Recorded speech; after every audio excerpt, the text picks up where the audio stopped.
And welcome to tonight's edition of the One Hood Power Hour. I am your co-host Kahari Mosley here with Miracle Jones, and we have another edition in our spring candidate series. We have another candidate forum tonight. We have two Democratic candidates running in Pennsylvania's new 17th district, Chris Deluzio and Sean Meloy, two very impressive candidates once again. In America, one thing I will say, regardless where anybody stands, at least in these first several series we've had so far, I've just been extremely impressed with looking into these candidates' backgrounds and just really, excited, about the future of civic engagement in Western Pennsylvania because of just the quality, of candidates that are coming out and folks who have, a variety of backgrounds, activism, civic work, community work, public service, and a whole variety of areas. Once again, we're going to meet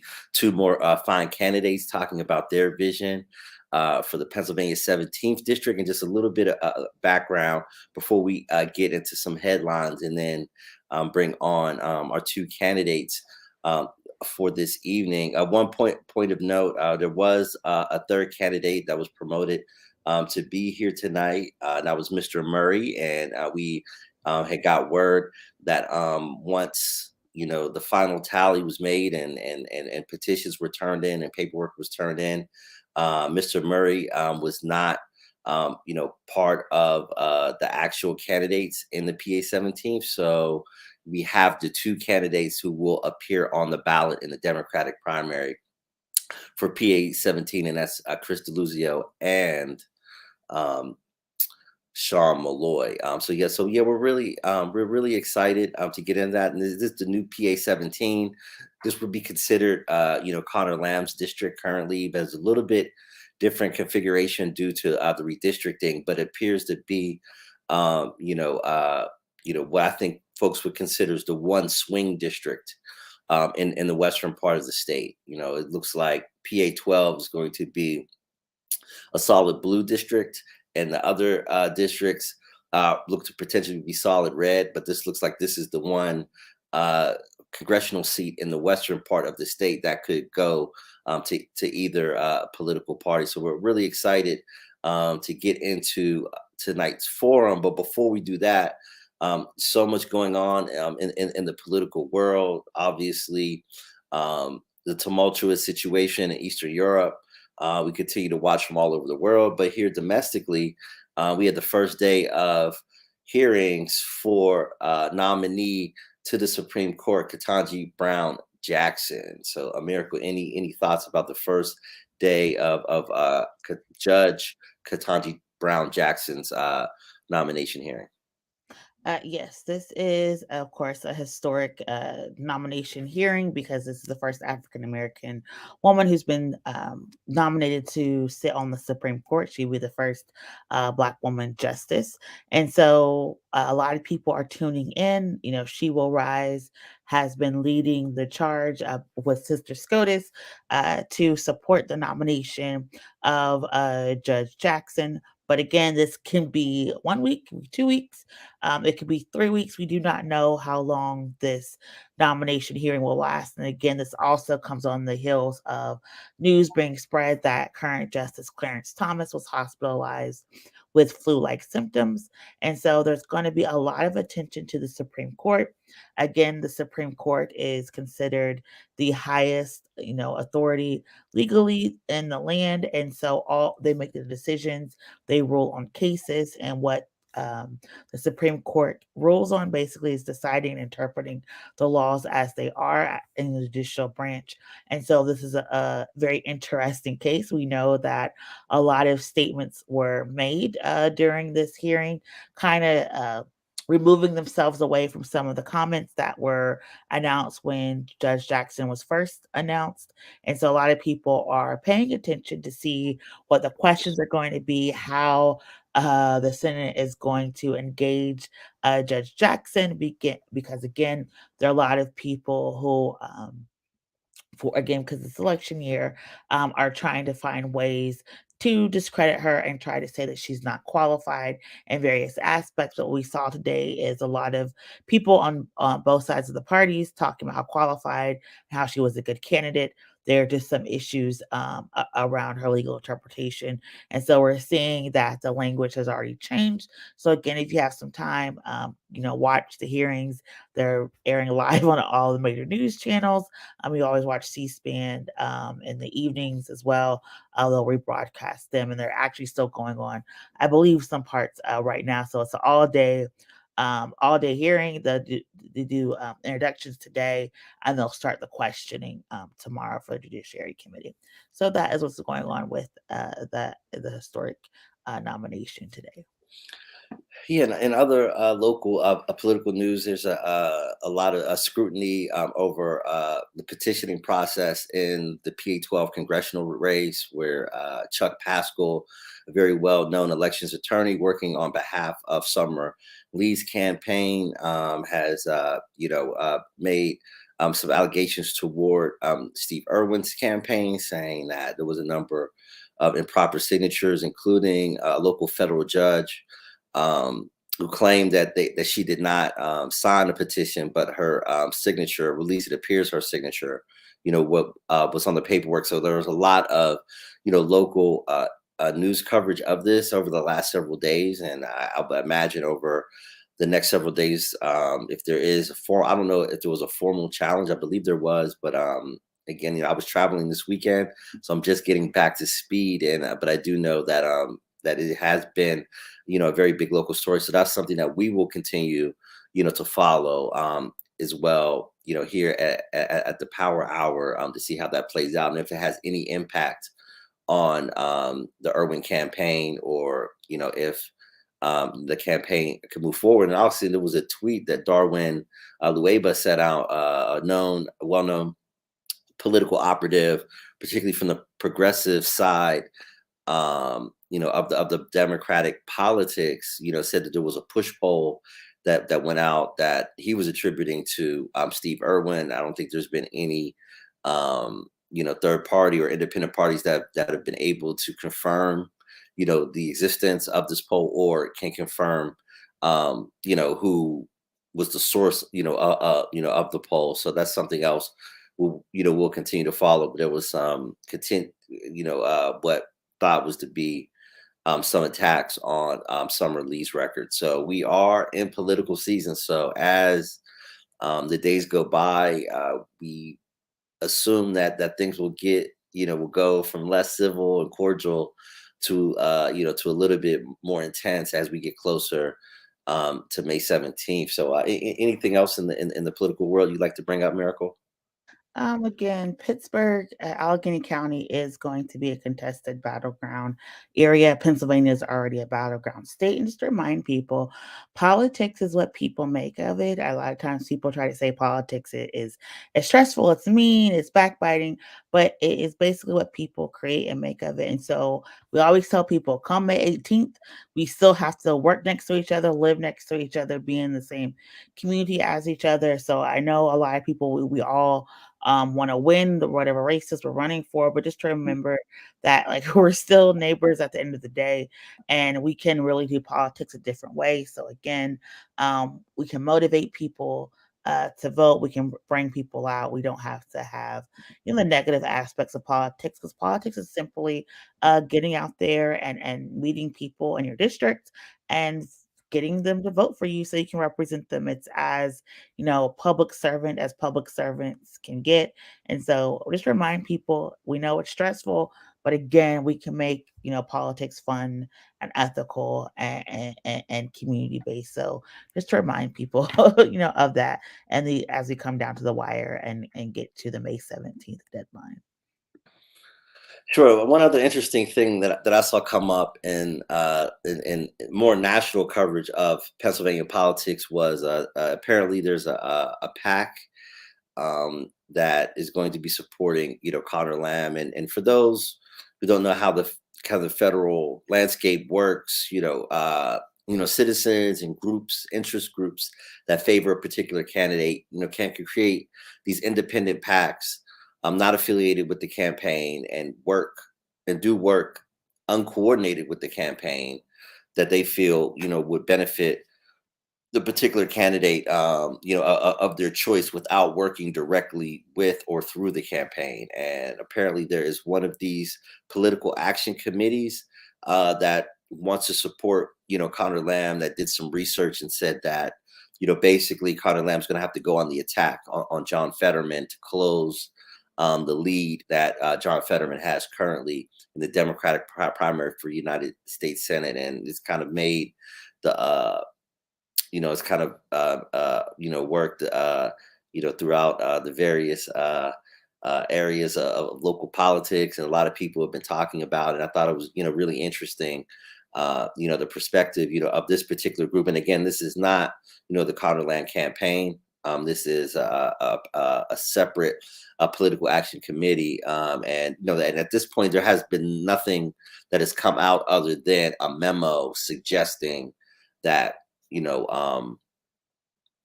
that there needs to be a more aggressive stance taken against John Fetterman. So, did you get a chance to see that? Did you have any thoughts? I thought it was interesting. Sorry. I did. I also thought it was interesting. And again, this is a very competitive race, and we're trying to see uh, which person is going to be our senator.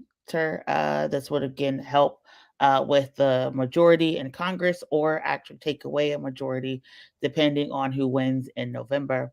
And so there is a battle, because both, for I think it's kind of rare, maybe for Pennsylvania, to have two people from southwestern PA, also the same county, the same region, vying for this such a national recognized seat. And so we're going to see, because at the very beginning, Connor Lamb to come out and say, I'm not a socialist, I'm a moderate, and it was has been very much into staying in that lane and not veering from it. While you have Federer, people know him as the person who has the flags, at the lieutenant governor's mansion, and has been on a lot of progressive issues. And so there are, actual differences in policy. And to see people say, Lammy's gone to attack. Of course, people are usually referencing the jogger incident. And so we'll see how that plays out. Hopefully, again, like I echoed earlier, it won't get too contentious. But we'll see, because again, we're coming down to the final stretch, and then no one is a clear winner. I think it's very interesting on no sides, even on the Republican side. Right now, we have even with polling, we have no clear winner about who is going to win on May 17th. So it's really anyone's race. And again, Malcolm Kenyatta has been gaining momentum, gaining endorsements. And a lot of people do forget that he's in the race, but he's actually making a lot of headway, and a lot of people are starting to galvanize behind him. So it's going to be interesting to see what happens in May. Yeah, absolutely. Well, that's something else that we will definitely stay tuned to. For those who are just joining us, this is the One Hood Power Hour Spring Candidate Series. In the next few minutes, we were going to be joined by Chris Deluzio and Sean Meloy. Also want to thank our ASL interpreters, Kat and Cameron, tonight, for all the great work they do tonight and all the nights that they provide. A very needed service, and help enhance what we do as an organization to reach out to the broader community. So what we'll do now is, I'm going to go over both bios, and then after we do the bios, we're going to bring both of our candidates, and we're going to start with Chris Deluzio. And John, could you bring up? Do we have the graphic that we can bring up? There we go. And thanks so much. And also thanks to our producer, John, for the fine work that he does. So Chris Deluzio is a Pittsburgh native, Iraq war veteran, graduate of the U.S. Naval Academy, voting rights attorney. Has currently works as the policy director at Pitt Cyber, and previously at the Brennan Center for Justice in New York. Was part of the Pitt Faculty Organizing Committee with the United Steelworkers that fought successfully for to establish a union at the University of Pittsburgh. Again, attended the U.S. Naval Academy, was commissioned as an active duty service warfare officer, included 3 deployments, received his law degree from Georgetown Law, and his work with veterans groups has done pro bono legal work, and it lives in the Pittsburgh area. I'm really excited to have him on. Now we're going to go to Sean Meloy. And Sean was born and raised in Allegheny County, where he lives with his partner, Ethan, from the Hampton area. And I graduated from Penn State. Went from the Boy Scouts, the Eagle Scouts, and very active with the Young Democrats. Serves on the Democratic National Committee for Pennsylvania, and would be the first openly gay member of Congress in Pennsylvania. A longtime Democratic organizer, worked for Mike Doyle, served on the Allegheny County Democratic Committee, known nationally for his work for LGBTQ equality, and was appointed by Governor Wolf to serve on the Pennsylvania Commission for LGBTQ Affairs, and also served as director of LGBTQ engagement at the Democratic National Committee and vice president of the LGBTQ Victory Fund, where he helped to double the amount of LGBTQ people elected in the United States. Also has a background in advocating for broadband expansion, consumer protection, and holding corporations and special interests accountable. And we are so excited to be joined tonight by Chris Deluzio and Sean Meloy. Welcome to the Power Hour. Thank you. Good to be here. And Absolutely. To Miracle to start us off. Yes. So the first question is, you introduce yourself and tell us why you are running for this position. For you, Chris, then you, Sean. Okay. Well, I'll start by saying thanks for having me on. Thanks to everyone watching at home or wherever you are. I'm Chris Deluzio. I'm running for Congress here in the 17th District. I'm a voting rights lawyer, an Iraq War veteran, and someone who's fought to organize a union. I'm proud to be the Labor-backed candidate endorsed by the Region's Labor Council in this race.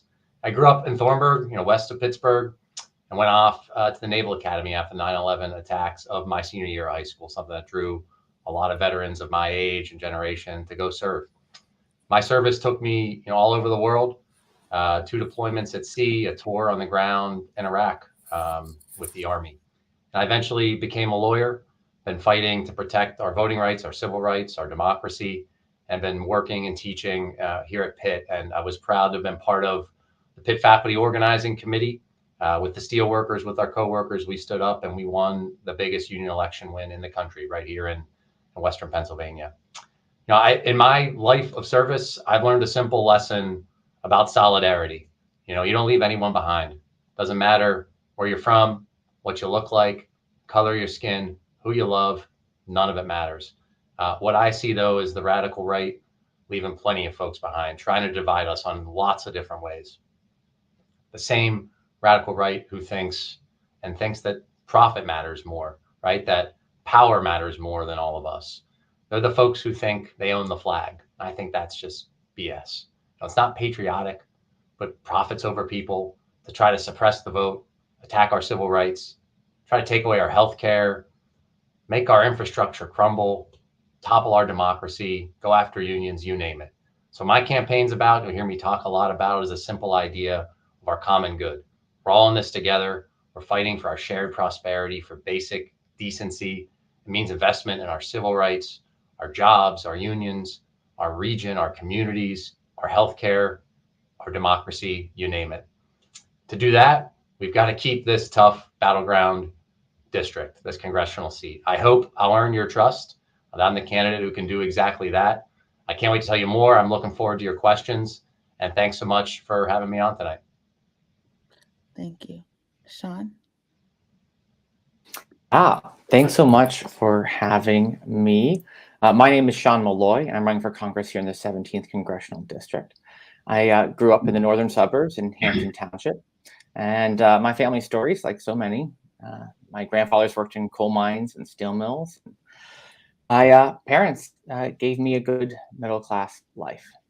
But if you took them and moved them 25 years to today and asked them if they could give us that same life, they couldn't. And we've actually talked about that. They could not do that. And that's what we're hearing from so many people. They are not able to get by, whether it's, gas, groceries, housing, or healthcare. Wages are just not going far enough. And I think that's wrong.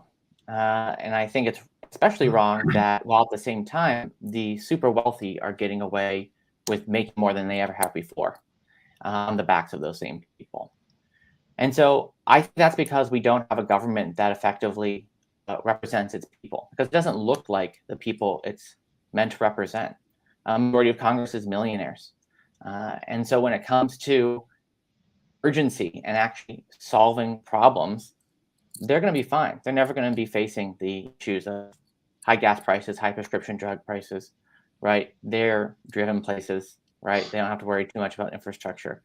And so it's, I think that we need to elect people who actually will bring that urgency, who are from the middle class, who bring a new and diverse perspective. And, I'm not running just because I'm gay. I'm not running because I'm young. I'm running because I think we need to have people who have that urgency to solve our problems, because we're on the brink here and we need to have some solutions. And so I really look forward to talking about some of those solutions today. And thanks again for having me. Thanks again for those opening remarks. My question is about some policy that has been really at the front of the political conversation for over a year, and that's infrastructure. And obviously it came very clear in the most stark way possible right here locally, with the Fern Hollow Bridge on the day that President Biden was visiting Pittsburgh, looking at that PA-17, which would be parts of Allegheny County and parts of Beaver County. Is there any specific projects, or even if not specific projects, specific areas of infrastructure that you would like to see investments in PA-17 as we ramp up implementation of the infrastructure plan that was passed by Congress last year? So is there any particular things that you're looking at investing in from an infrastructure standpoint? And we can start with Sean and then go to Chris.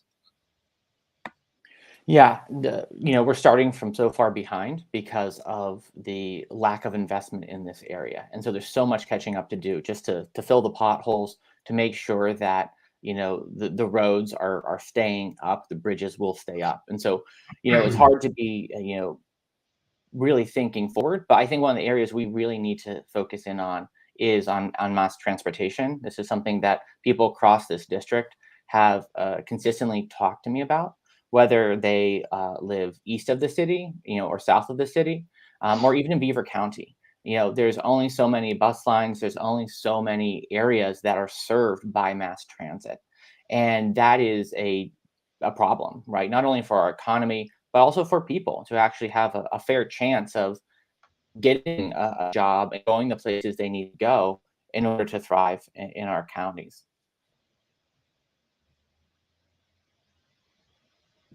Thank you, Sean. Chris? It's a great question. And I think it's so telling, right, to think about a literal bridge collapse as representing where we are in our region's infrastructure. We've had too many years of underinvestment. The right has no interest in investing in our infrastructure, and it shows. So places where I think the 17th really needs bolstered investment. We've seen some initial money come in for things like locks and dams, for highways, for transit, connecting people to job centers. People forget downtown Pittsburgh and Oakland are the second and third largest job centers in the state of Pennsylvania, in the Commonwealth. People commute from all over the 17th district. We need better transit options. Veterans healthcare, especially, we need more access and better ways for folks to get care who aren't close to Aspinwall or Oakland. And we need to do much more to make sure that folks can get to those jobs and get there safely and cheaply. Thank you, Miracle. Thank you. My question is focused on criminal justice. Over the past few months, we have watched demands for judicial change to include policing reform, legalization, and community investment. What would you advocate for if you win your position? What changes would you advocate for judicial change? It would, I believe, it's Sean, then Chris. Yeah. You know, we've seen some proposals that have been stalled out and passed through the U.S. Congress when it comes to this. I think that, you know, when it comes to dealing with, you know, reentry into society, there's a lot of improvements that need to be that need to happen there, and I think that that's an area that doesn't get as much focus. You know, we also have to talk about the basic aspects of people who are in jail for having, you know, used marijuana, and it is just, you know, absolutely frustrating to me that first of all, we have a difference of these laws between states, but the level of over policing in certain communities when it comes to, you know, these low level offenses that then lead to folks being, you know, imprisoned much longer because of who they are. And I think that's just wrong in that time. So that's to me as well. Yeah. Okay. So I'll say, as a lawyer, I've clerked for a federal judge and had a criminal docket. I've represented folks in criminal matters. Let's start with the basic fact that we have vast racial disparities in our criminal justice system. I've seen it with clients, folks coming through the courts, you name it. There are lots of proposals and ways to address this. 30 seconds couldn't do it justice, but we have to do more, not only to make our policing, our sentencing, our bail decisions more just, but then to tackle recidivism, give folks rehabilitation when they're incarcerated. We don't do enough of that. I think if we don't confront the basic economic insecurity that surrounds crime in our world, we're missing the picture on criminal justice as well. That has to be part of it for people. Thank you so much. My next question is going to be about voting rights. You know, if elected, would you support? We'll start with Chris and then Sean. If elected, would you support the John Lewis Voting Rights Act? And you know, what other things do you see are important beyond that act, from an advocacy space or any others? You know, using the office of a member of Congress. To address the issue of protecting voting rights and protecting our democracy. So starting with Chris and Sean. I'm a voting rights lawyer. This work has been so important to me. I've published on what happened when the Voting Rights Act went away and what we saw with voter purges, people being kicked off the rolls. We absolutely need the John Lewis Voting Rights Advancement Act and then some, right? We need to shore up our democracy to do things like automatic voter registration. So no matter where you are, when you're eligible to vote, turn 18, we get you on the rolls. If you move, we capture that move. We need to do things around curtailing gerrymandering, how we fund our elections, the ways in which we have ethics for judges, people in the executive branch. So much of this is central to our democracy. And to me, it comes back to this basic foundational point. If you don't have representation, you don't have power. You can't be an equal participant in our system. And voting rights are bedrock civil rights for me. It means a lot to my work and my commitment to this democracy. And we definitely, absolutely need federal action on voting rights. Thank you, Chris. Sean? Yeah, absolutely would. And I think that the constant attack that we've seen, and also just the rhetoric around causing doubt in voting is just absolutely abhorrent from the right. And I think this just has to be a baseline issue in the Democratic Party, right, across the board in both chambers. We need to be electing more people who strongly believe in this and are going to work to elect other people who strongly believe in this. I think that's a very important aspect of being in office that we don't hold folks accountable to. I think we need people who actually know how to organize in office so they can bring in more people who are going to help advance our agendas, as we've seen our agenda stall just in the last year and a half. I also think that campaign finance reform is hugely important, and it's been a central tenet of my campaign, and I can talk about that later. Thank you so much for that. We see a minute is going to be hard to get everything. Keeping us succinct, that's okay. Keep you succinct, but we'll also let you have 30 extra seconds just to make sure you finish your thought and to answer the questions fully so people can make a better informed decision. And so my next question, and we'll do a minute 30 for your responses going forward, is one of the responsibilities of your position is going to make international decisions that could lead to war or sanctions, which can of course impact thousands of innocent individuals. How would you approach making these decisions? To you, Chris, then to you, Sean. So I think one of the most solemn duties a member of Congress will have is the decision to send Americans to fight, to bleed, to die, to have people in the place we're sending Americans fight and bleed and die. I've led Americans in harm's way. I'm a veteran of the war in Iraq, a war we shouldn't have fought.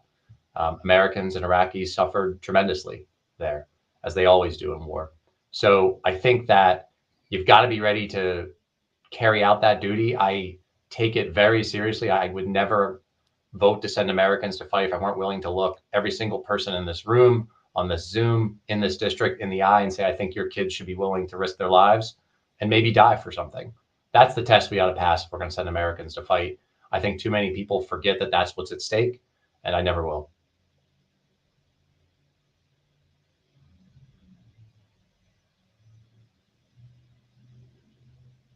Sean, your turn. Yeah, I think that this is obviously, not something I hope to ever have to be in a position to do, but it is very much a possibility. I think that we focus a lot on the military and kind of like the hard side of things a lot, but we also have to focus on the soft power kind of actions that the federal government needs to do, right? Making sure that people don't get into a place where they think war is the answer and causing instability around the world. I think that we need to be very smart about the treaties we sign, the allies that we bring on board, and making sure that we're talking more and bringing more perspectives to the table so people don't feel that violence is the answer. I think that's a huge imperative. And I think that in Congress, that's exactly what I'd be doing. We're also making sure that the treaties and trade agreements that we carry forward with, look out for our region, but also aren't going to make some sort of imbalance that would cause those problems. Thank you. My next question is about in politics and how you both plan to handle the kind of balancing act it takes when you're running in purple districts like PA-17. From both of your backgrounds, to me it's just clear. I don't know how you both define yourselves, but I see a lot of progressive bona fides in both of your resumes, and for voting rights to LGBTQ issues and things like that. How do you plan to balance your progressive background and obviously the importance that even in purple districts, the progressive bases, in primaries, but balance that in a district that's not like PA-12 or like a congressional district, in Center City, Philadelphia. How do you plan on, being able to mobilize the progressive base in PA-17, while also, talking to voters across the district that may not, reflect those same progressive values as much as a PA-12 or the progressive, far Democratic-leaning districts like in Philadelphia? We'll start with Chris and then Sean. It's a great question. And I think one of the things that is central to how I'm not going to do it is you see these politicians who they say one thing in a primary and there's someone altogether different in a general election. That's no one likes that. That's terrible. That's dishonest. And voters see right through it. So I think we lead with our values. And I've been talking about those values from day one. Its message of fighting for our common good and reminding folks, right? I don't care if you're a Democrat, independent, Republican.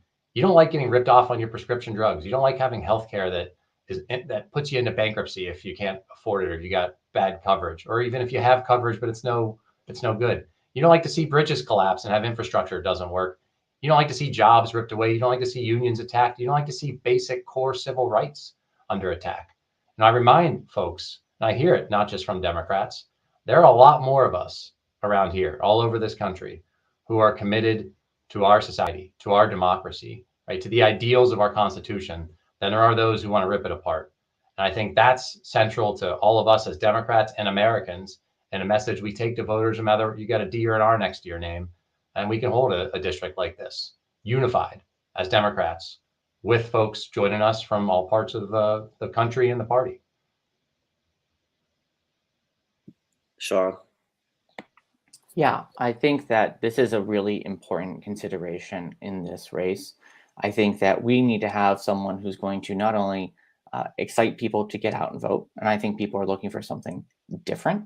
And I think that that person has to be ready and able to be in touch with all parts of this district. I've consistently said that I will keep my campaign going, right? I worked for Keith Ellison when he ran for DNC chair. It wasn't because of his policy positions or who he supported for president or anything like that. It's because he kept his campaign running year round.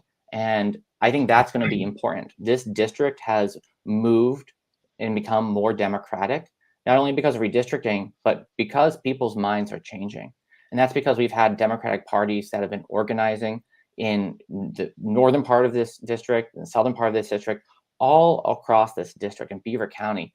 That organizing has been happening, and we've seen that as you go out and talk to people more, they like the basic progressive principles that we're fighting for. And so we need to have someone who has that experience. I have extensive experience doing that. I've been part of those efforts, helping change places like my hometown of Hampton Township, which was as red as it could be, and now has 4 out of 5 Democrats on the city council. And so we need someone who's going to understand that and actualize that. Thank you so much. My next question is about the environment. To you first, Sean, then you, Chris. We know the environment and significant weather changes are a growing concern to many individuals. What is your plan to address these concerns if elected? Yeah, I mean, I think that, people are feeling the effects of climate change, whether or not they recognize it as the effects of climate change. If you look at the flooding that has happened in our region, right? We've always had flooding. It's happening in a lot more places now, right? People who live on a hill in the suburbs who never thought that flooding would be a concern, their basements are going. They're flooding through. And so everyone is starting to feel these effects. And so some of that infrastructure money and more needs to work to mitigate these effects. But we also need to start working at the underlying problem, which is decreasing our overall carbon output and stopping climate change to the degree that we can to meet the goals that scientists have said we need to in order for us as human beings, regardless of who we are, who we vote for, to live on this planet in the future. And I think that's a hugely important issue that we need to be fighting for, but also really involving communities in all of those decisions, making sure that people have a voice, to make sure that they are not being negatively impacted by what someone might want to do in their community. And we've seen real success in some places in the district as of late, people having their voices heard and having those decisions be influenced by it.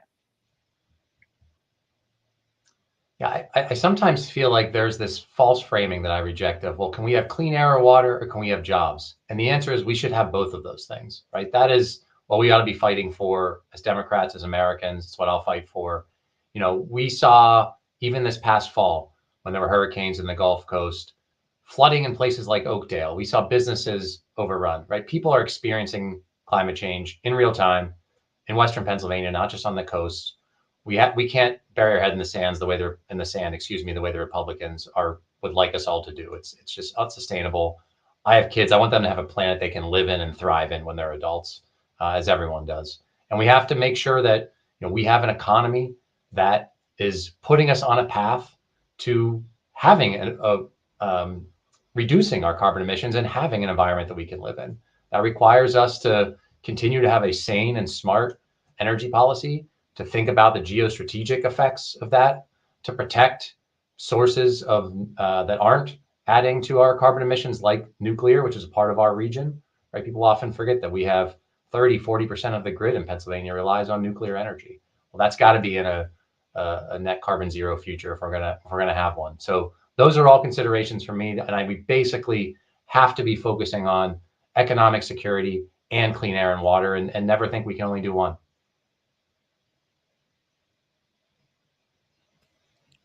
Thank you so much for that. I wanted to jump back to some international affairs again, and we all been watching, what what's been going on in Ukraine, and as the weeks have gone on, and as what I think has been widely agreed upon globally, just the incredible leadership of President Zelensky and his commitment to his requests for support in ways that NATO hasn't been able to respond to at this point, due to Ukraine is not a NATO member, and obviously the reluctance to get into direct conflict with Russia. I guess we'll start with Sean and then go to Chris. If you were in Congress, what prescription would you propose, if it is anything different from what's being proposed? And I just mentioned that because we are gotten to a point with such kind of inspirational and powerful oratory from President Zelensky, and that has impacted the hearts and minds of the American people and people all over the world. And now there is kind of a political debate of what we should do. Should we take a more muscular stance in this process? Should we, propose, humanitarian paths of travel? Should we do the no-fly zone? So did I say Sean and Chris? My question is so long, I forgot the order, and we only have two candidates. This isn't like the Republican U.S. Senate, forum. We have 30 people. But just so like what would you propose, if anything different from being proposed right now in the face of this growing debate? It was less debate when it first started, but now it's like more debate. It's becoming much more political, of people trying to take, I think, political opportunism, within this very tragic moment. Yeah, I think I was first. You're right. People are paying more attention to this than a lot of other international conflicts that have happened, because the media is covering it more, right? A lot of people, know that Russia has been on the march against democracy writ large, for the past, decade or so, really since the fall of the Soviet Union. And I think I think there's a lot of education that also needs to happen about what the United States has actually been doing right behind the scenes here, as well as overtly, in making sure that the Ukrainians were given arms support to help defend themselves. And, it's interesting that some of the people who are the biggest critics of what the United States are doing now, they want to go to war, they want to do more. They're still opposing, the budget that actually allows for, these are Republicans saying, oh, we need to go, you're not doing enough. But yet they oppose the actual monies to help the Ukrainian people. But I think no matter what happens, right, we have to be working with our alliances, and we have to be working in concert together. That the whole point of the NATO alliance was, if something happens to one of us, it happens to all of us. And, to see to invoke those powers, it, would be a very, very big deal. And so I think we need to be very, very balanced in, directly confronting Russia, because, there are much bigger repercussions from doing so. Well, I so very appreciate the question. I will say, I think the president's leadership has been impressive in bringing together our European friends and NATO allies in particular. It is a major diplomatic achievement to convince NATO allies to finally meet their defense spending obligations, like the Germans, who for many years have not. We as Americans have shouldered that. The American public has shouldered those defense burdens in NATO, and now we're seeing NATO allies finally step up. The economic action against the against the Russians for their attacks on the Ukrainians has been swift. We should continue to put that pressure on. I stand with the president here. I do not support us directly going to war, which is what a no-fly zone would be. That is sending Americans with orders to shoot and kill Russian aircraft and destroy anti-aircraft. That's armed conflict. I'm not supportive of that. I think the president is correct to urge restraint and be prepared to defend our NATO allies. We should remember, when the Russians invaded Afghanistan and we funded the Mujahideen, that became the Taliban, right? There are blowback consequences to not taking smart, measured, calculated decisions when there's fighting, when you have an adversary who's engaged in aggression. We have to be smart. We have to listen to not just folks on the ground, but our allies in the region, and make sure our response is measured and swift and firm. Thank you so much for that question. I'm going to move back to domestic policy now. And my question is as follows. This region, we know, has struggled to ensure under-supported communities are able to thrive. What specifically do you believe can be done to improve the lives of Black, disabled, and queer people in this region? To you, Chris, and then to you, Sean. So I start always with a little bit of humility of, I listen to communities, right? I don't profess to know I have every answer for you and let me come in and solve your problems. I think that's a mistake. I see too many, not just politicians, people in government, right? So I start with that humility. I think there's a basic, and we can look at it from a bunch of different stats: infant and maternal mortality, uneven policing when you measure drug arrests to drug use along racial lines. You name it. We have disparities all across our region. We've seen so many reports tell us this. I can read those reports. I'm a white guy. I'm a straight white guy. I haven't lived that. I don't know it the way that someone else might. So I come back to that humility. What can we do? Well, we have to say it.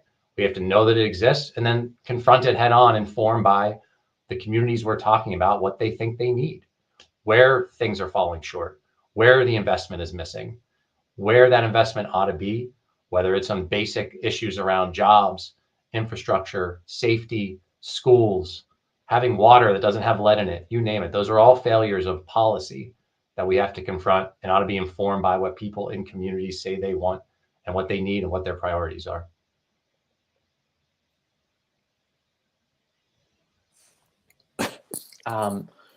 Yeah, I'm a very strong believer in representation is power. For the last 4.5 years, I worked at the LGBTQ Victory Fund, electing candidates of all backgrounds, to be the first of their community to represent their community.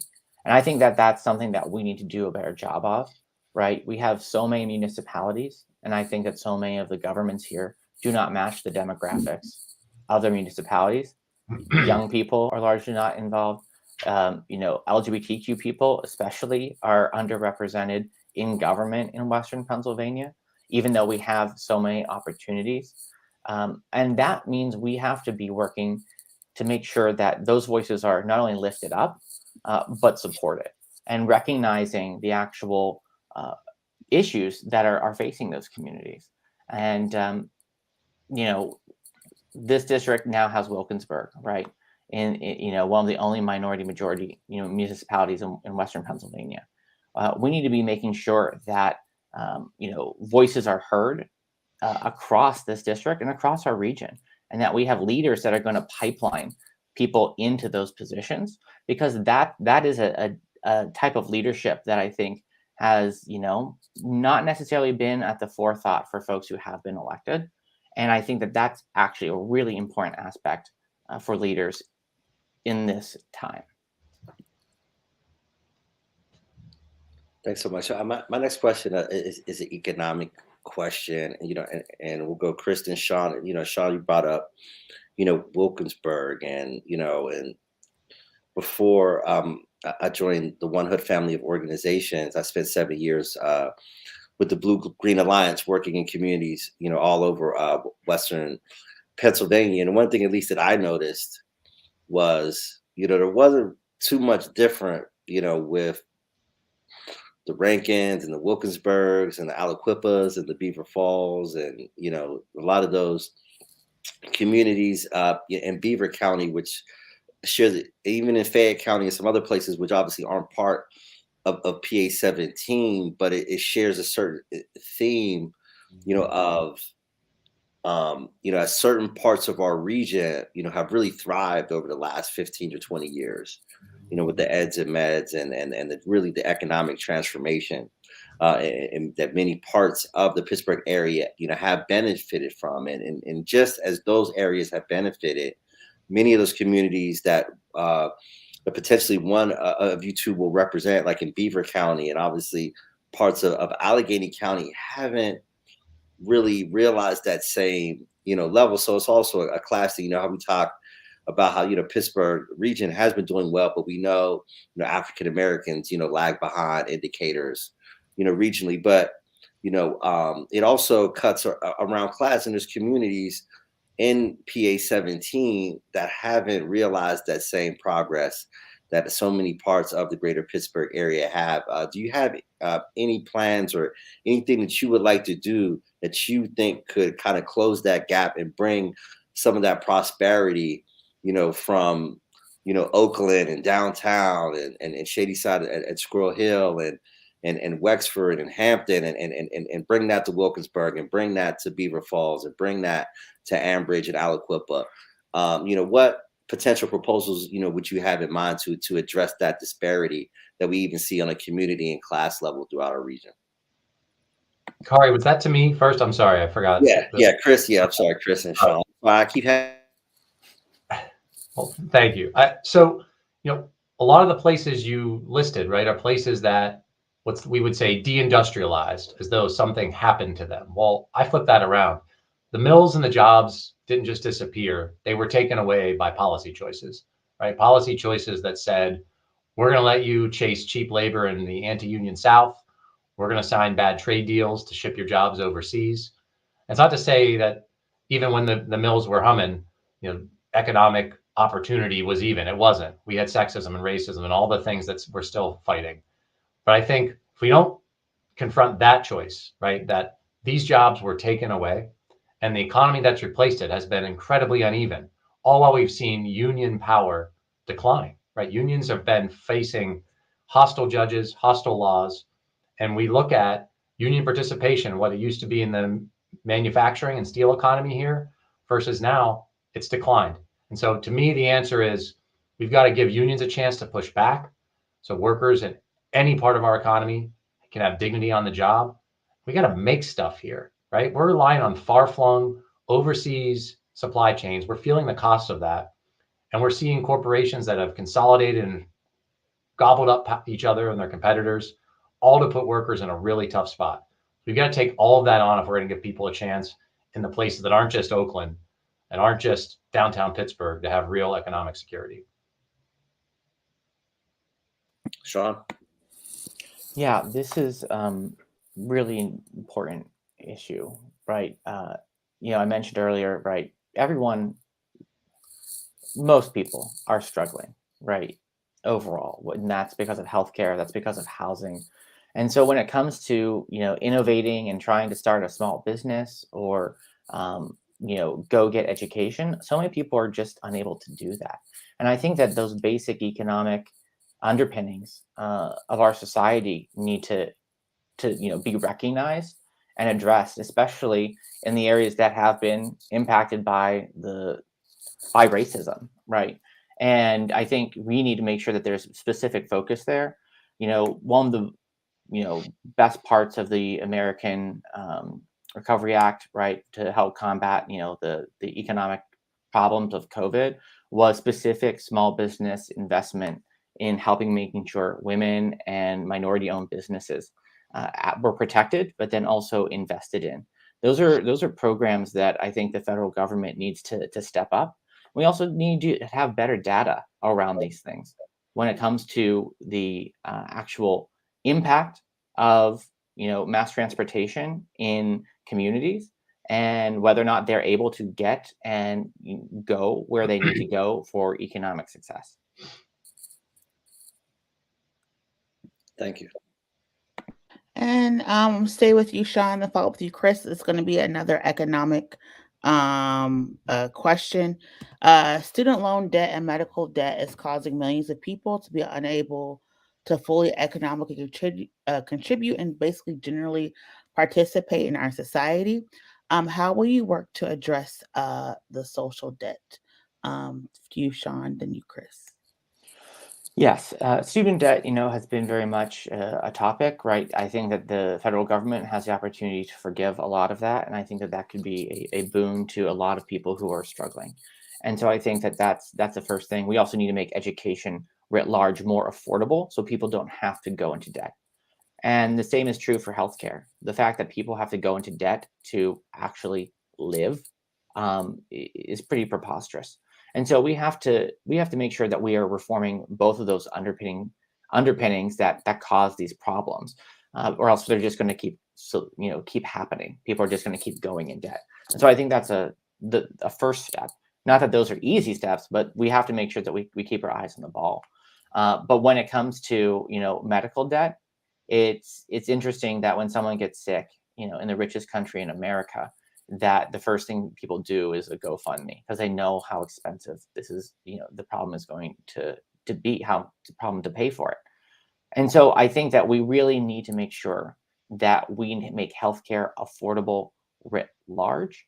And there's a lot of different ways to do that. I don't think I'm going to get into them in 15 seconds, but we need to make sure that everyone is able to make sure, I got a little upset. We need to make sure everyone's paying their fair share to make sure those programs happen.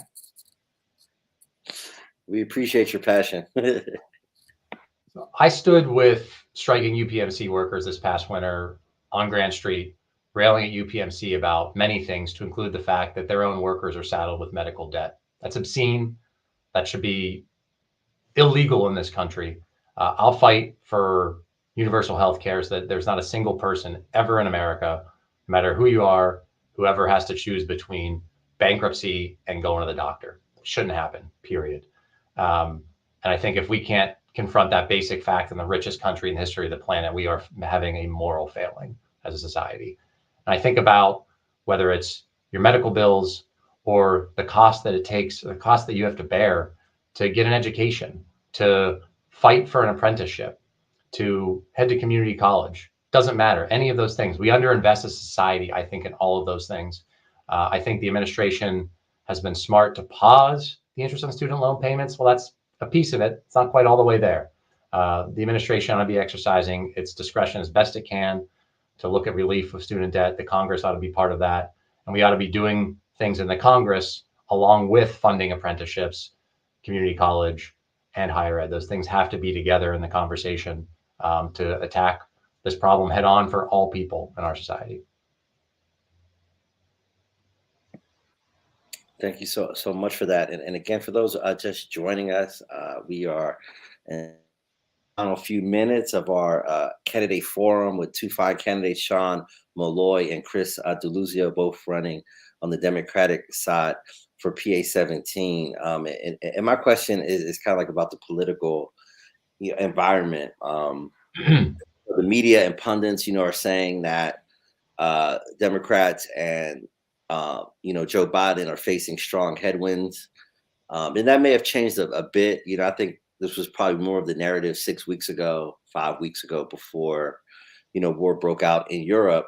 But, I think still some of the fundamentals are still true. Obviously, the high gas prices, which obviously are exacerbated by the war in Ukraine, but inflation, we've all heard, particularly all over the winter, from the pullout in Afghanistan, the Omicron surge, and just a certain, malaise, around the country, as Democratic candidates who will be running, in that environment, are you concerned, that the national, landscape will impact, PA-17, or focused, on, running your campaigns and not as concerned about how the national environment may impact, this race?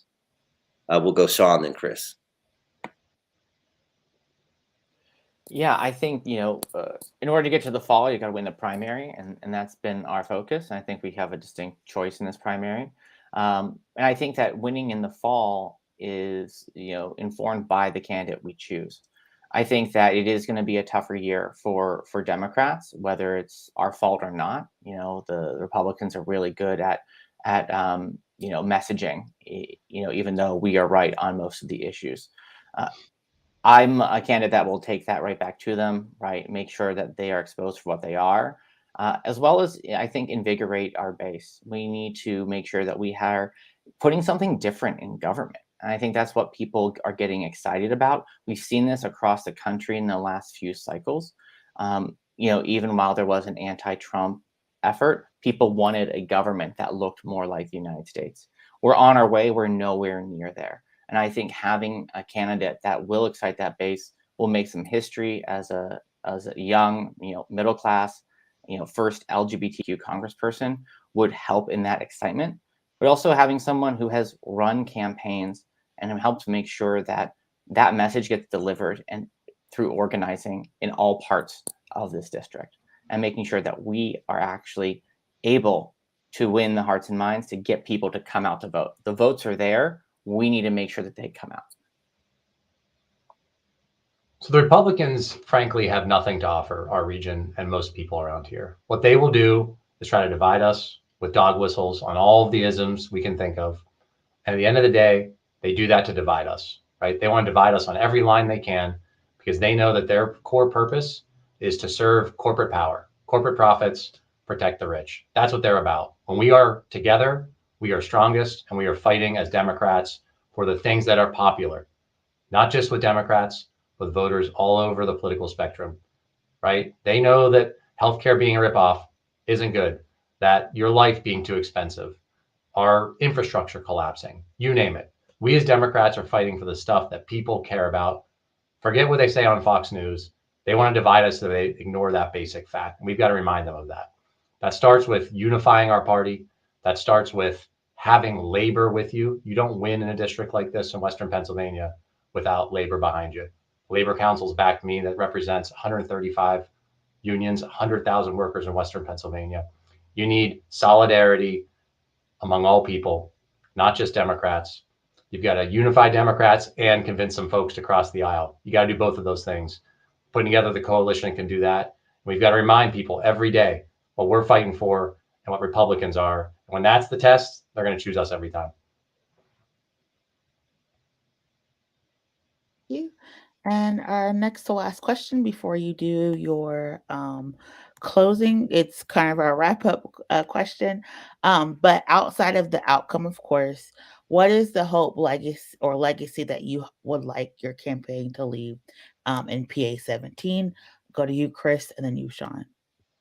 I love this question. I hope a legacy of having been decent, having been fighting for our community, unifying us, rallying us around the simple idea of fighting for our common good, that we are stronger together, we won't be divided, and that our shared prosperity, all of us together from all walks of life, no matter where we're from, what we look like, who we love, I don't care. That my campaign has been trying to unify us and make that simple message of solidarity and fighting for our common good first and foremost. And that we as Democrats, that's core to our vision for this country. It's a patriotic vision, and pushing back on the radical right and what they see for my kids, all of our kids, and our future is bleak. I think we're a party, a people, and a candidate and a campaign, I hope, of optimism for our region.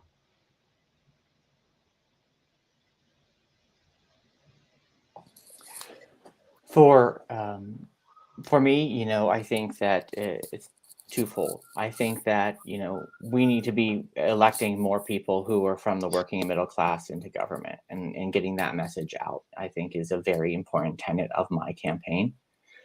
But then also, as someone who grew up not seeing any out LGBTQ people, in office, certainly not in Western Pennsylvania, if I can help any one, queer person know that it's okay, and to come out and to be themselves, and to, uh, you know, be right, with themselves and their identity, this campaign would be totally worth it. And,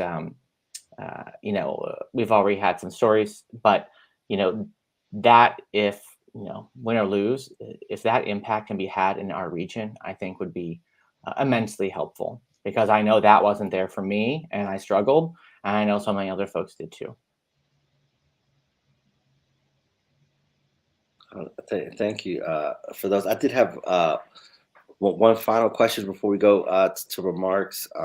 And again, it was along the lines of my earlier question, and we know, in Western PA, the political landscape has shifted dramatically, over the last 30 years, and there's parts of PA-17 that 30 years ago were very conservative and now becoming progressive. And there's parts in PA-17 that were very, progressive 30 years ago, like strong union areas in Beaver County and things like that are becoming more philosophically conservative, like focusing particularly on Beaver County, because we talk a lot about Pittsburgh, we talk about Allegheny County, but specifically in Beaver County, and I go way back with State Representative Rob Botzi, from Southern Beaver County. And, we talked about this a lot when I spent, a lot of time in Harrisburg, how those really true blue communities in the 60s, 70s, 80s, and 90s, have transformed over the last 20 years. Specifically,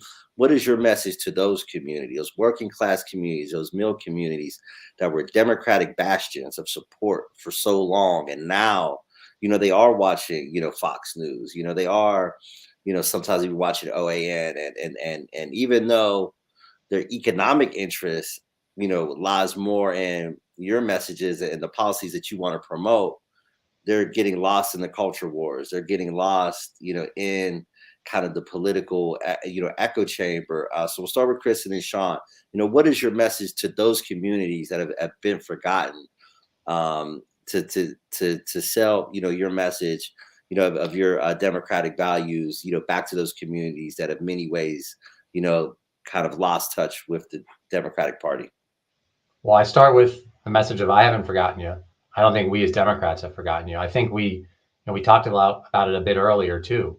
The death of industry and the death of the union way of life in these places, I think, is exactly what caused the despair and these communities to feel forgotten.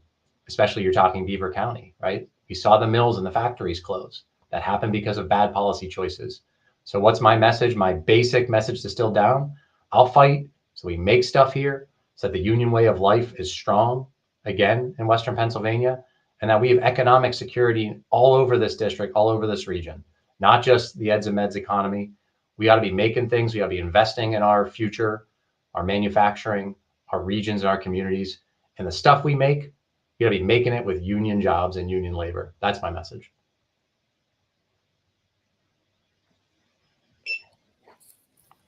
Yeah, I would first say, I think that there's a reason why a lot of these communities went away from us. It's not just that they started watching Fox News. It's because, Democrats didn't try. It got hard in the 2000s, and a lot of people gave up. And we still see this, right? Even in Allegheny County, right? People are afraid to go to Beaver County, Westmoreland County, Butler County. Pick your county, that borders Allegheny. And it has to do a lot with organizing. And so we need to have elected officials that are going to be investing in that organizing for our region, and making sure that our message gets out to everyone. People really resonate with all the tenets of the Democratic Party platform, but we need to make sure that people are hearing that directly. And I was knocking doors in Beaver County during petitions, and people were saying, "Why are you here? There's no one's ever come here before." And I think that's a really important aspect of, changing people's minds is you got to show up. You got to actually make sure that people are hearing a message. That means running candidates in every single district that are going to get that message out, but going and knocking those doors and having events and engaging with people to hear their concerns, because they're never going to be with you if you don't show up. And so I think that's a key part of this.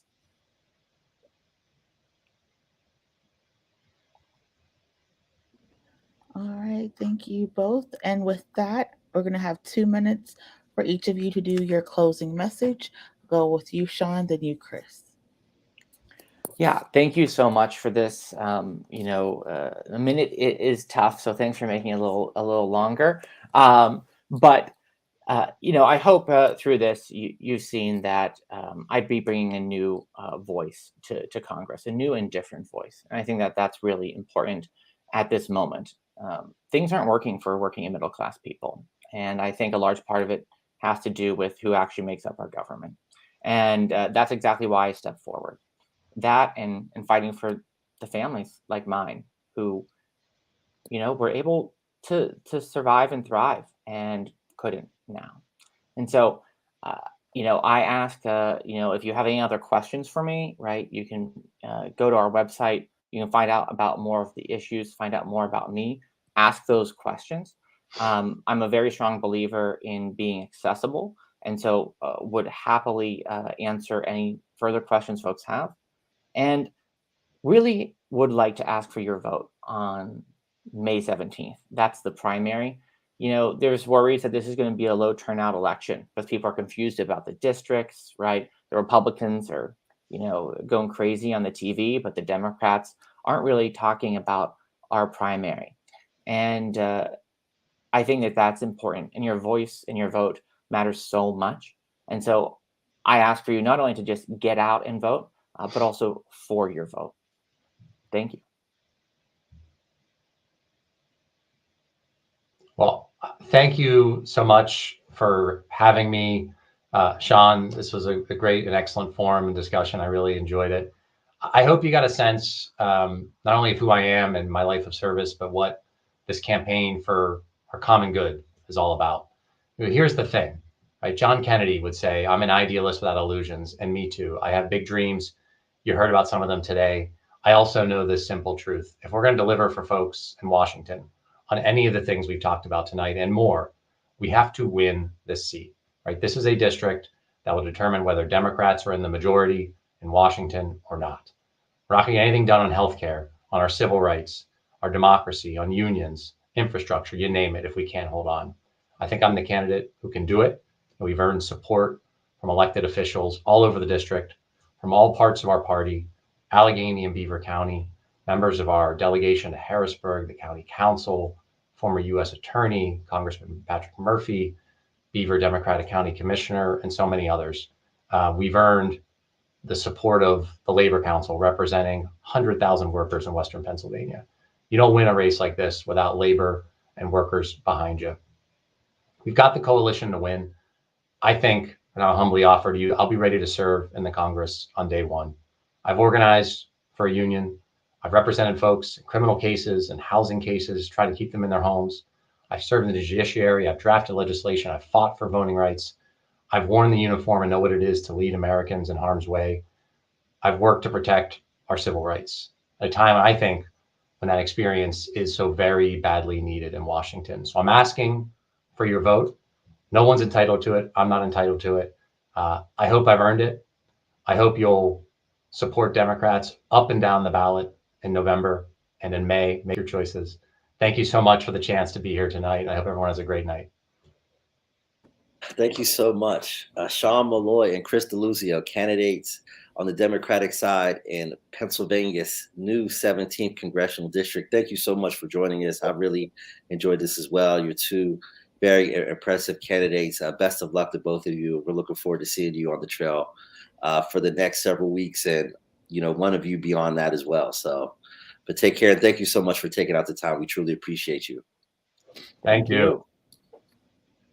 And again, that was Sean Meloy and Chris Deluzio, candidates on the Democratic side for PA-17. And just as a programming note, we are reaching out, to all candidates, but it is known that One Hood Power is a progressive organization. So folks that tend to be progressive or more moderate seem to be more, interested, in coming on and talking to us. So, but if a conservative does want to join us, as Miracle says, the door is always open. But yeah, that was a really, really insightful, conversation. And again, with our, theme, keep it civil, keep it conversational, and no drama, just so we can just get to the facts and get to know people and avoid the political sideshow that so often you see with candidate forums or quote unquote debates. I think there's very serious questions that we can have in a relaxed, civil environment, and really get the information out to the people without all of the pyrotechnics and fireworks. And again, yes, everyone, we all have differences of opinion, and we're not always going to agree on things, but we always try to have conversations. We do intentionally avoid some of the trigger words or buzzwords, as you see, because we understand that people are, these are candidates, but they're still people. And we want people to be able to have honest conversations. We're not trying to create attack ads for anyone. We really want people to come on here and explain who they are and what their positions are and what their political thought processes are, so people can figure out if they want to vote for folks, if they want to volunteer, if they want to donate. We're just here to provide that platform of education, and we want to do it, and again, in a civilized manner, where people are not here to like argue and berate and tear each other down. That's kind of what we're going for. And we really appreciate all the candidates who've come on so far and been very respectful of themselves and the other candidates in our platform. We really try to do that. And so again, thank you so much to Chris and Sean for joining us this evening. We are having our candidate series, our spring series. I love alliteration. We're reaching out to people. So again, please make sure you're checking your emails. For those of you who are progressive, independent, and third-party voters who are not registered Democrats or Republicans, and you're running for office, you will not be on the May ballot. You will be on the November ballot. So you'll be eligible to come on for our fall series. We, once people are legitimate candidates, we look at the PA voter candidate list. We look at that every Monday to see who's on there. We reach out to those candidates. So in the fall, you'll be invited on to participate in our fall forum. We're not, ignoring any other party. It's just that if you're not on the May ballot, you won't be a participant in the spring series. We apologize if there's been any confusion.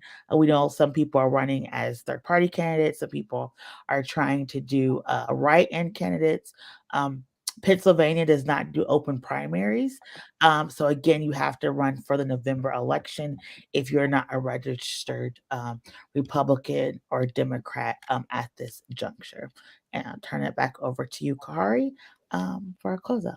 Yeah. So, again, we are, really, really into political season. There's going to be a lot of news. There's going to be a lot of information coming up. We're going to do our best to keep you, informed. Like last night, Miracle did a great conversation with Steve Irwin, candidate, for Congress. So stay tuned with the upcoming Sunday night sit downs. We'll have announcements for that. More announcements for our upcoming forums. We're continuing to reach out to campaigns, and and we all know how challenging it is. And again, we thank Chris and Sean, for joining us, because this is a very busy time. So it is a challenge sometimes to work out folks' schedule to get them here from 7 to 8 on Monday nights. So we're going to continue to work on that, and really paying very close attention to what's going to be a very fascinating election year. And definitely please subscribe to our YouTube. We have a link in the chat. Get us over those thresholds so we can continue to do more cool programming via YouTube and our other platforms. Want to thank our ASL interpreters, Cameron and Kat, for always being incredible and just providing a very important and needed service, enhancing our programming, and so stay tuned for upcoming stuff. Miracle, is there any programming notes we need to make for this week? Yes, we have some really cool programming for you all tomorrow for what Black Pittsburgh needs to know. We're talking infrastructure and what's people from the city of Pittsburgh. So that's going to be tomorrow, Tuesday at 2 p.m. So please turn onto our One Hood page. In addition, on Thursday at 7 p.m. We know a lot of people have said that they have minors going through various systems and they don't understand what the rights of minors are. Um, Thursday at 7 p.m. for Ask a Black Lawyer, we're going to talk about your rights as a minor going through the judicial system. We'll have Morgan Moody from Kids Voice and Kiera Gray, who was the former Philadelphia public defender, on just to talk about your rights as a minor moving through the system. So please tune in Thursday at 7 p.m. And again, we have some great programming coming up for you all. In addition, please make sure you are registered to vote. Again, for those of you in the 19th and the 24th districts, you have 2 elections. First on April 5th and the second on May 17th. So please make sure you are registered to vote. Again, check your polling places. We have the link to vote by mail. You can still vote by mail in Pennsylvania in case you just don't want to go on Election Tuesday and stand in line. So please utilize the vote by mail applications. But again, we do have an election first on April 5th for 19th and 24th districts, and then on May 17th. I did want to just give one quick shameless plug. For many of those who know, I do wear another hat, as a hip hop artist with my brother Selecta, aka James Scaletti, and we will be performing this Friday at 9 p.m. at BJ's Event Center on the North Side. But if you just Google Selecta and K-Mos, which is my performing name, which is just capital K, capital M, capital O, capital S, which is a nod to the late great MF Doom. Rest in peace, MF Doom. So I did just want to say that, because sometimes people get on me for not being more aggressive with my my public relations for the music that I do. So I did want to shout that out, and I do believe there's a I'm going to pull the information down, but I do believe that there's a U.S. Senate Candidate Forum this weekend, and I just wanted to get those details. I think it's for the Democratic candidates. I believe it's this Sunday, and if I can find that information, hopefully.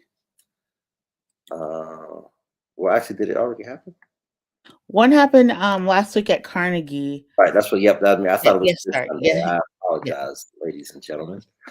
Yes, it was yesterday at Carnegie Mellon.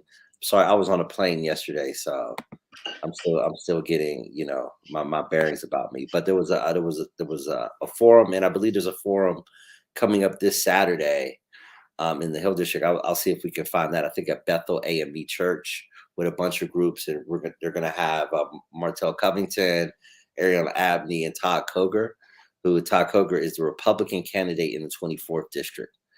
So we'll definitely see if we can pull that information down real quick and put that in the chat, for folks. But I'm also going to just drop the article that covered yesterday's candidate forum at CMU.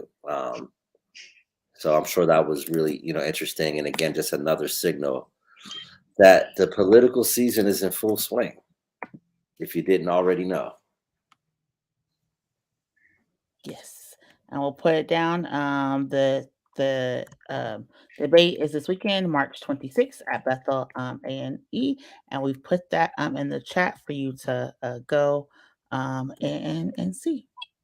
And definitely, email us, or let us know other organizations that are doing candidate forums and such. let us know. We love to give folks as many options as possible to hear the candidates virtually or in person. So thank you to all the groups that are organizing events. And we will continue to promote those so that folks can really get a better sense of who the candidates are and see them as much as possible as we run up to the election. And I think with that, that does it for another episode of the One Hood Power Hour. Again, thank you, producer John. Thank you to our ASL interpreters, Cameron and Kat. And special thanks to Sean Meloy and Chris Deluzio. Thank you so much. Check out their websites. Check out their social media feeds. Follow them over the next 8 weeks, particularly if you live in the PA-17, and you can find that out by going on the state's website to figure out exactly where you are, because we are moving around into different districts with redistricting. So definitely stay tuned. Find out who will be joining us the next day or two on the Sunday night sit down, and then look forward. We are working on a lieutenant governor forum for next Monday, and we'll have more details on that in the next day or two as well. So on behalf of Miracle Jones, Kat and Cameron, our ASL interpreters, and the entire One Hood family of organizations, I'm Kahari Mosley signing off. Until next Monday, thank you so much. So stay engaged, stay involved in the process. Take care. Have a good night.